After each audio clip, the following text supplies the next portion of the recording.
Morning guys! Ako nga po pala si Jordan Aquino, under ng Jacob Gold Realty. Nandito po ako para ikwento sa inyo ang aking buhay kung paano ako nagsimula sa Jacob Gold Family. Nag-start ako is 8990 2016 sa Ibang Realty.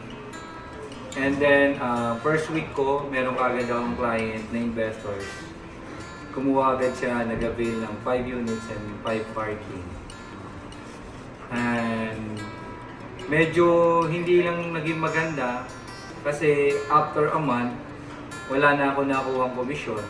Hindi na rin ako kinakausap o pinapansin ng dati kong UM.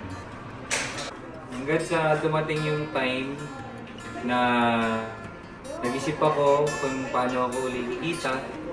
Doon ako nag-start na mag-tricycle driver, namasada ng madaling araw hanggang hating gabi. And then, experience sa sobrang sakit na syempre bago kumain yung family mo, hihintayin ka pa para lang makakain din sila. After a day, nagulat ako nang biglang may tumawag sa akin na kliyente na mag-a-avail daw siya ng 3 units. Agad-agad akong pumunta ng Deca Homes sa May Tondo, kung saan yung project namin nun. At doon ko nakita at nakilala si Sir Manny Posedo, na siyang ngayon ng sales manager ko.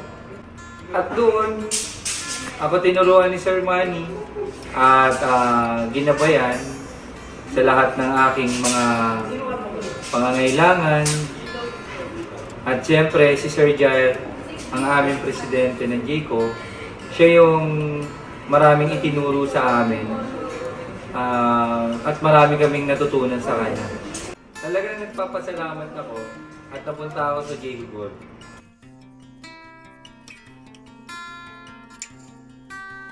Hanggang ngayon, hindi ako humihinto. Dahil tulad nga ng sinabi ni Sir Jair, ang taong sumusuko, siya yung taong talunan.